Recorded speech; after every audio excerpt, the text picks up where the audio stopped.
Okay, let's unpack this. You ever meet someone and you just kind of feel it? That like spark, that sense they're genuinely, well, interesting. Oh, yeah. What is that quality? And, honestly, why do we even think about being interesting? Is it just like avoiding being bored? W- Maybe partly, but I think it goes deeper, doesn't it? Like the source mentions, maybe limiting regrets or feeling more connected. Leaving a mark that feels like, Exactly. That desire is so human, right? It yeah. really touches on our need for meaning, maybe, Hmm. connection. And the source we're looking at today really highlights how it's also about respecting yourself. Respecting yourself. How so? Well, kind of acknowledging your own ability to have unique experiences, unique perspectives. Right, right. Okay. And to help us figure this out, we're doing a deep dive into an interesting source, key parts of Jessica Hagy's book, How to Be Interesting. Hmm. So our mission today is to, go beyond just a list of ideas. We want to really unpack the practical steps, maybe the surprising bits, the core ideas Hagy lays out. Yeah, distill it down. Yeah, distill it so you can actually use it, like a roadmap maybe, to find and share your own sparkle. And Hagee gives us a really nice structure for it, breaks down into these clear steps. It feels less about just, waiting for inspiration to And strike. more about doing something intentionally. Exactly. Action. Okay, so let's start right at the foundation. Before the how, the source asks, well, why even bother? Why try to be interesting? It gives some pretty powerful reasons. Yeah, right up front, it talks about limiting regrets, the interesting life, the way Haggy paints it. It's one where you try to minimize those what-if moments later on. Choosing engagement over just wishing. Right. And banishing boredom.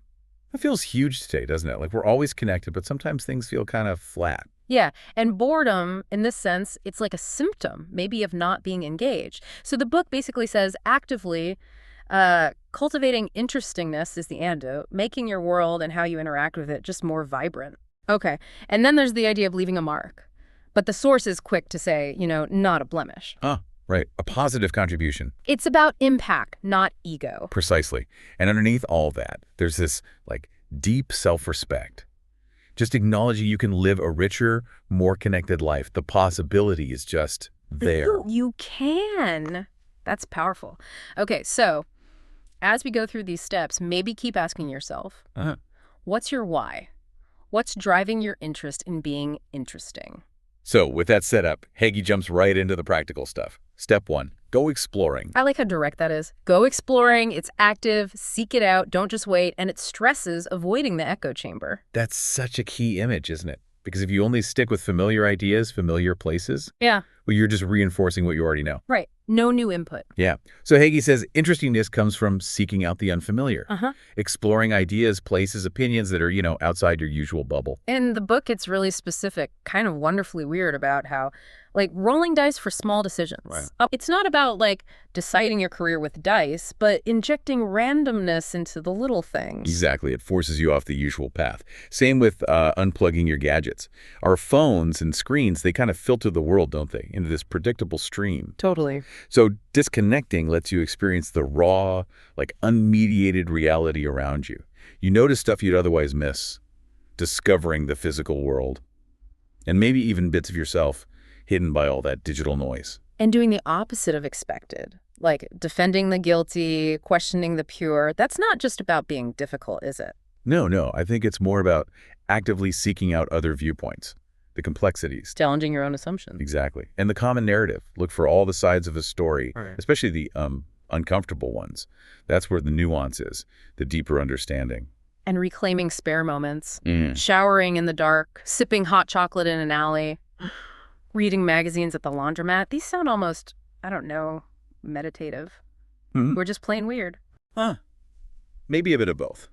But the point is finding chances for, like, new experiences and observations in the cracks of your day, not just on some big trip. Shifting your perspective on the mundane. Yes. Engaging your senses. Asking weird questions like, how does morning dew taste? Or noticing the, quote, flavor profile of your commute, or why airports kind of smell the same. These little questions jolt you into being present, into observing. Tweaking your schedule too, wake up before the alarm, write poems at stoplights.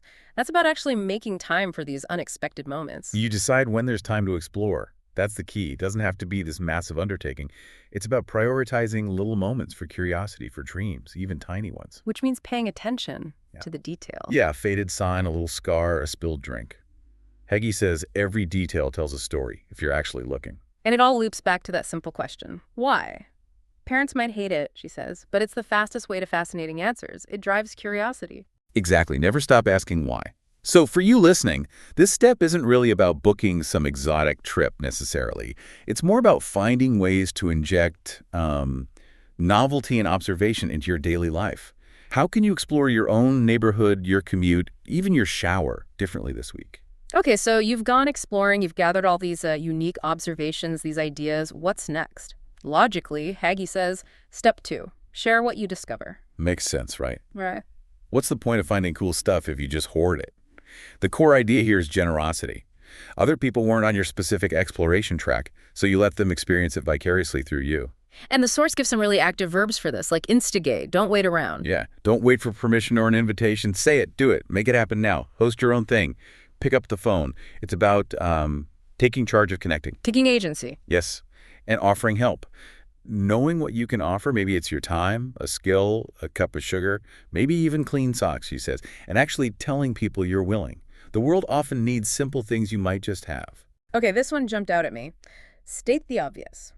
Why is stating the obvious interesting? That seems counterintuitive. Well, because what's obvious to you, based on your unique path and knowledge, might be totally new to someone else.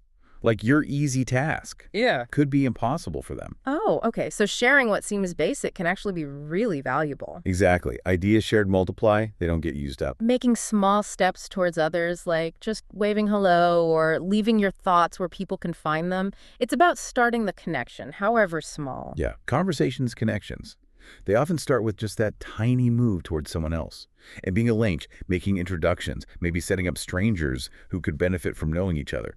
You can be that catalyst, that fulcrum for a community. Complimenting liberally, that's an easy one, costs nothing. But so powerful. Yeah. Kind words are precious. Hagy really pushes praising novel excellence publicly and often. Yeah. Everyone needs encouragement, right? And acknowledging something unique and well done, that's a great act of sharing. And here's a surprising point. Realizing everyone is reachable. It's a mindset shift, really. That person you admire, who inspires you, maybe even someone you're interested in, you're often just one call, text, or email away. The distance feels bigger than it is. Just got to reach out. And simple chatting, just talking about anything. Yeah. It opens doors. It exposes you and others to new topics, new perspectives. And finally, Hagy says, put your own spin on things. Don't just pass along information like a robot. Interpret it. Add your opinions, your unique take. That adds value. Okay, so sharing isn't just broadcasting everything. It's about being generous with the unique stuff you find through exploring and using it to connect with and enrich other people. So what unique insight or small bit of help could you share today? And this flows right into step 3. Do something. Anything. This feels like the engine room. Interestingness isn't passive, it's active. It's definitely not passive. Yeah. Hagy puts it really vividly. Real life is in 3D, high def, and it happens outside. Outside your head, outside your comfort zone. You have to engage, dance, talk, build, network, play, help, create. But sitting around complaining. That doesn't count. And she makes a great point about avoiding draining tasks. If something feels, unappetizing, depressing, or it's only important to someone else, maybe just don't do it. Unless you absolutely have to, like laundry or taxes. Then do it with gusto. Right. Doing it with gusto turns the chore into this act of defiant energy. It makes that interesting. And overcoming indecision is huge here. Hagy suggests flipping a coin or trusting your gut if you're stuck. Why? Because agonizing over choices is just procrastinating life. Making a choice, even a random one for small stuff, builds momentum. Exactly. And once you are doing something, let people know. Tell others what you're up to. The book says they'll actually champion you more and mock you less than you probably fear. You build community around your actions. Engage with the world directly. Join something, take a class, volunteer. What you actually do starts to shape who you are. You become interesting by doing interesting things. And drop the pretense. Let go of the irony sometimes. Allow yourself to genuinely enjoy things, even if they're, cheesy pop songs or out of fashion. Make silly faces. Stop stifling giggles. Give yourself permission to be unguarded. Yeah. And that connects to seeking understanding through action. Hagy talks about starting with, how does this work? And then, like, poking it, taking it apart, pushing buttons. Learning by doing. Experiential learning. It's the scientist's way, Yeah. right? Interact with the world to figure it out. See how interesting things are by engaging directly. And part of that engagement is learning from others. Finding mentors, people who make you smile or live in a way you admire. Learn from their successes and their mistakes. Fight for what you treasure. That's powerful. Don't just let important people or places or dreams just sit in your mind. A love ignored withers, she says. You have to actively make space for it. And whatever you end up doing, embrace it, master it, own it. Hagy says this combines freedom, the freedom to pursue something, with the safety that comes from competence and ownership. So this step really is the engine. Action creates momentum, builds experiences you can then explore and share. Okay, listener, what's one small thing you've been thinking about doing that you could maybe just start today? And that momentum, that action feeds right into step 4, embrace your weirdness. Yes. This is where Hagy really champions individuality. The core idea is huge. No one is normal. Everyone has quirks, and those are what make you interesting. Don't hide them. They're assets, not liabilities. Dress how you feel like yourself. She even says the right shoes can help you feel better in your own skin. It's about embodiment. Don't fake it. Costumes, fake smile, trying to fit in, that just gets in the way. You are unique already. Trying to be someone else is just exhausting and, frankly, less interesting than your real self. And this is crucial. You are not wrong for being unique. Not everyone will get you. And that's okay. Hagy basically says smile at the sneers and just keep moving. Don't change for people who don't appreciate your specific flavor. Your weirdness is like a badge of honor. It helps you stand out, yeah, but maybe more importantly, it helps the right people find you. The ones who will appreciate your presence. Ignore expectations. Trying to fit someone else's mold often means playing it safe, being predictable. But exceeding expectations, Hagy argues, often comes from just doing what needs doing, following your own compass, not their script. Follow those weird impulses. I love the image she uses, the famous scientist who also plays cello and whittles marionettes in a lighthouse. Sounds random, right? Totally random. But her point is, sometimes those seemingly unrelated, quirky interests are exactly the things that lead you where you're supposed to be. Trust that inner compass. Yes. Keep moving toward happiness, towards adventure, by letting out a little more of your special weirdness every day. And foster it in others too. Support what's odd. Put your money where the weird is, maybe? Help the other wonderful weirdos find their community.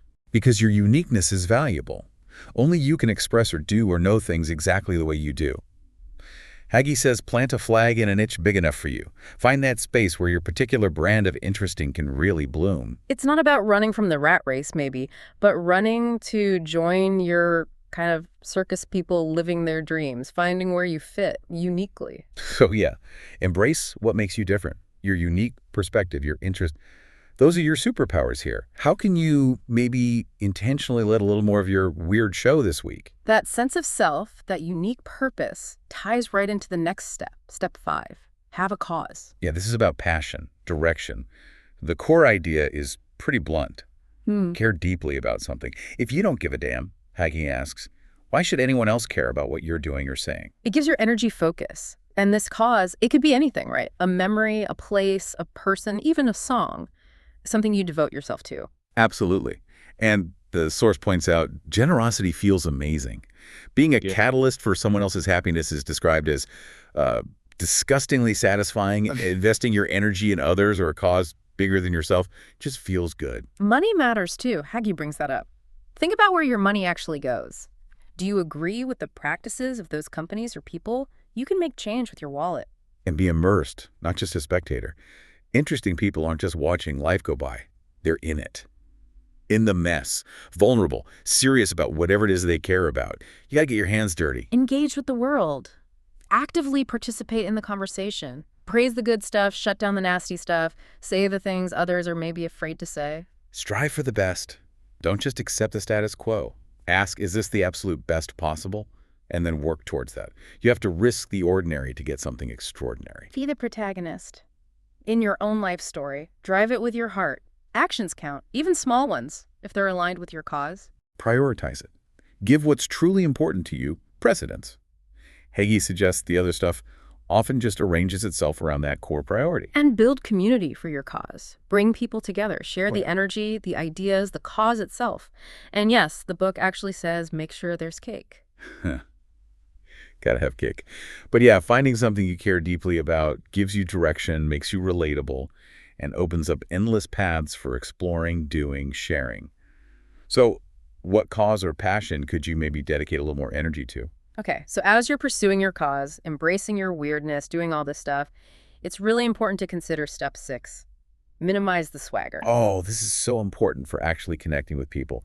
Ego, arrogance, Yeah. they just get in the way. They block ideas. They make people want to avoid you. Hagy offers a great reality check. Your knowledge. It's a tiny microscopic dribble in the whole universe of information. That's actually comforting. It is. It means there's infinite room left to learn. And learning means listening, really listening, deeply. Paying attention to tone, what's between the words, sarcasm, reverence. Communication is so much more than just the words themselves. Exactly. And realizing titles don't matter nearly as much as the person behind them. King, queen, doctor, fishmonger. It's the human connection that counts. Be careful with bragging, too. Your big success might be someone else's nightmare scenario. Your prized possession could be trash to someone else. True interestingness often comes from being interested in things outside yourself. Yeah, Hagy calls interesting people educationally omnivorous. They end sentences with honest question marks. They're always students. Sign up to learn stuff you don't get. Philosophy, archery, fire eating. Random skills can be surprisingly useful. And that learning includes practicing vicarious pride, getting close enough to someone to feel genuinely, overwhelmingly proud of them. That feeling is buoyant, uplifting. And pondering your luck, just acknowledging the role of chance, coincidence, maybe systemic stuff in what you have or don't have. It keeps you grounded. Admit mistakes freely. Goofs happen. Hagy says just admit fault or misfortune without making a huge drama out of it. Be the helper, the advisor, the assistant the hero needs. The source points out fame and actual value. Not always the same thing. Value often lies in supporting others, not just being the star. And maybe the biggest one. Be amazed. Be impressed before you try to be impressive. Look up at things like majesty, glory, beauty, wisdom, balance. You need to see how high the bar can be. Yeah. Humility and genuine curiosity. Way more attractive, way better for connection than arrogance ever could be. So what's something you could sign up to learn? Or who is someone whose accomplishments you could genuinely admire and learn from this week? All this exploring, sharing, doing, embracing weirdness, finding a cause, staying humble, it kind of sets the stage perfectly for step 7. Give it a shot. Yeah, the simplest core idea here. Just try it. Play around with ideas. Do something strange. Hagy is really clear. Growth happens outside the comfort zone. You got to push it a bit. Play around, experiment. And believing in abundance is key here, right? Absolutely. If you think there's enough to go around, enough opportunities, success, joy. Hagy says you'll often find that you're right. A scarcity mindset just holds you back from even trying. And don't fear failure. Okay, this sounds like a cliche, but the book puts a nice spin on it. Like, so what if you fail? Is it really that bad? Hagy says save your guilt for not giving yourself the chance to try. That's the real regret. Don't deny a dream just because it seems silly or out of reach. Don't let that inner voice kill it before it even starts. Don't feel guilty just for wanting something. Surprise yourself. Do something different from what everyone expects or what seems like the logical next step. The book reminds us, typical isn't mandatory. Stockpile anecdotes. Absorb more stuff, read random things, overhear conversations on purpose, watch movies, watch clouds, watch people. The more you take in, the more material you have to draw from later. Overstep your bounds. Hagy argues you decide what league you're in, not your resume or your job title. It's about self-belief sparking action. And that connects right back to giving yourself permission. Most of the time, the permission you think you need, it's not coming from anyone else. You have to grant it to yourself. Show up. Put your heart into it. Say yes more often to invitations, projects, collaborations. Hagy says this is how people fall in love with you and how you fall in love with your work. Make real plans. Turn those potential ideas floating around into actual kinetic plans. Procrastination, Hagy warns, just leads straight to regret. Declare your affections. It takes guts to be emotionally vulnerable in love, friendship, or even just declaring your passion for something. Interesting people, the source suggests, are characters in interesting Reddit stories. Not just romantic ones, but stories of deep connection. And tackle the hard stuff. Obstacles scare off the competition. And the things that are hardest to finish, often the most satisfying. There's interestingness just in the perseverance itself. And simply, have no shame. Let go of that fear of judgment that keeps you from trying. Action. Even messy, imperfect action. That's the catalyst. It builds experience, creates stories, reveals who you are. What small thing have you been putting off trying because you felt you needed permission, or maybe you were just afraid of failing? Giving things a shot often means you end up doing something different, which leads us nicely to step 8. Hop off the bandwagon. This is all about originality. Hagy's point is pretty blunt. If everyone's doing it, you're probably late to the party. Interestingness comes from doing your own thing. Then others might follow the unique path you create. Question the status quo. Don't just accept things because that's how it's always been done. Exactly. Challenge the just the way it is mentality. And recognize possibilities everywhere. Look around. Everyone has a different life, job, hobby. There isn't just one right way. There are millions of answers. Popular isn't always good. If you feel like you're drowning in popular but honestly boring stuff, Hagy says your curiosity is your lifeline. Use it to find something more interesting. And specificity is interesting. The smaller the niche, the less room there is for copycats. Focus on specifics, not generics. Your unique specific interests. That's likely fertile ground for originality. And redefine success for yourself. It's not always fame or money. Maybe it's just doing what you do best in your own unique way. Unlink stress and success. Find work that actually satisfies you so you don't burn out chasing some narrow definition of success that ultimately makes you less interesting. Turn your ideas into reality. Every cultural phenomenon started as just an idea in someone's head. Hagy encourages you to take yours out into the world. Gain perspective by leaving home physically or just mentally. See how unique and also how universal your own background really was. Become a power, that is. If the existing powers overlook something important, maybe you can step in and take ownership or drive change in that neglected space. And revive forgotten things. Old stories, old books, old music, old trends. There's so much interesting stuff hiding in the past that you can rediscover and bring back with a fresh perspective. Originality comes from looking where others aren't, trusting your weird specific interests, and being brave enough to carve your own path. What overlooked area or specific interest could you explore instead of just following the crowd? And you need courage for that. Which brings us right to step 9. Grow a pair. Okay, Hagy doesn't mince words here. Interestingness takes guts, courage, for holding contrary opinions, for taking unexpected paths, for actually doing things. If you're not courageous, she implies, you're just talking about the person who is. Own your dream. You're the only one who cares enough to make it happen. You have to be brave enough to champion it yourself. No one else will do it for you. Don't fight for pointless things. Stop wasting energy on stuff you don't truly value. Hagy even suggests others might join your protest if you stop doing something meaningless. And work around authority if you have to. Sometimes rules and authorities confine exploration. They limit experimentation. Finding ways to pursue your interesting ideas despite those limits takes courage and maybe some ingenuity. Accept friction. Just get over being shy about making waves or asking for what you need. Pursuing something interesting will inevitably cause some friction sometimes. That's okay. Avoid the easy life. Safe often becomes dangerous in the long run. Coasting, Hagy warns, is like quicksand unless you're literally rolling downhill on a bike. Real growth, real interestingness comes from pushing those boundaries. Perseverance itself is interesting. Giving up, that's boring. Plowing ahead when things get frustrating or tough, that takes real inner strength. That's interesting. And question society itself. Look around. What else is going on today that maybe needs fixing? Like historical injustices that were once just accepted. What will you do about things you see that aren't right? Set your own boundaries. That's an act of courage, too. Saying no to things that drain you or pull you off your path. Embrace rejection. Expect it, even. Lots of people will dismiss or ignore you when you try something new or different. But the few who get it, who champion you, they're the only ones who really matter. Focus on them. Make a mess sometimes. Rearrange things, take stuff apart, then put it back together in a better way. Creative destruction is part of making something new and interesting. Change things that aren't working. Document them, sure, but then actually change them. Hagy points out most people stop at just complaining or documenting. Interesting people take action. And wield sharp words.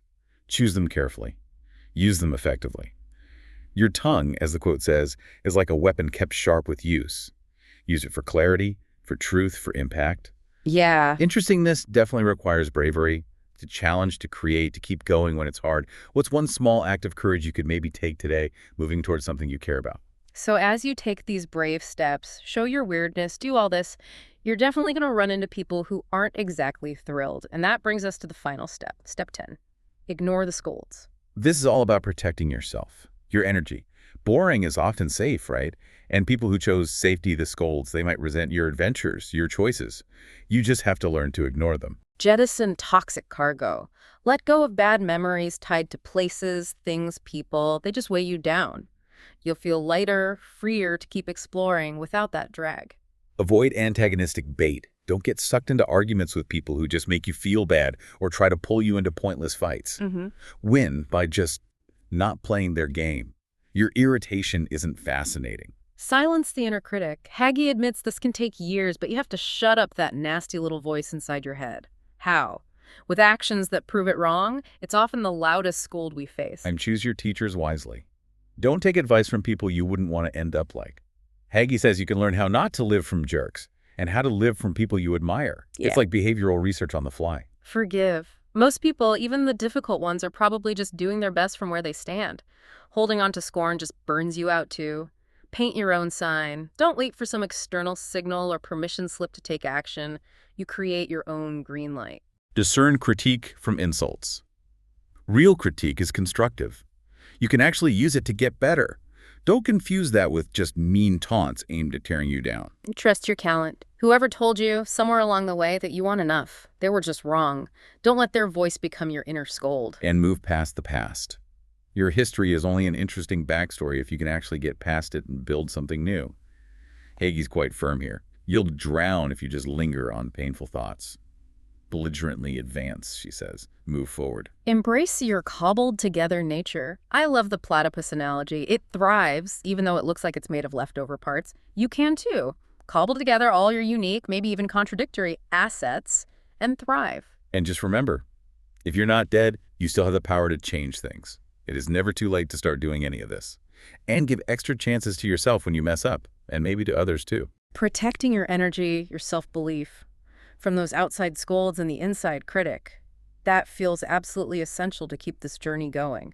So who or what voice inside your head have you been listening to that maybe you need to start ignoring this week? So, yeah, to kind of wrap up this deep dive into Jessica Hagy's framework, becoming more interesting isn't really about putting on a performance or trying to be someone else. It's this active process, isn't it? Definitely. It's about exploring the world, exploring ideas with real curiosity. Yeah, and then generously sharing what you find. Consistently doing things, not just thinking about them. Embracing your unique weirdness, showcasing it even, finding something you care about, a cause, and putting energy into it. And staying humble. Staying genuinely interested in other people, being brave enough to try stuff, to challenge norms. Creating your own path instead of just following the crowd. And, yeah, fearfully protecting your energy and your belief in yourself from all that negativity, internal and external. We've definitely pulled out a lot of powerful, really actionable ideas from Hagy's work here. It's a pretty comprehensive look at how to cultivate that spark, but in a practical way, not just abstract theory. And like her work suggests, maybe one of the biggest hurdles we face is feeling like we need permission for all this. Permission to explore, permission to be weird, permission to try something bold. Right, but ultimately, that permission has to come from inside us. Exactly. You have to grant it to yourself. Okay, so let's end with this thought for you to take away. What's one thing, could be big, could be small, that you would give yourself permission to try or explore or maybe just express this week if you truly knew you didn't need anyone else's approval at all?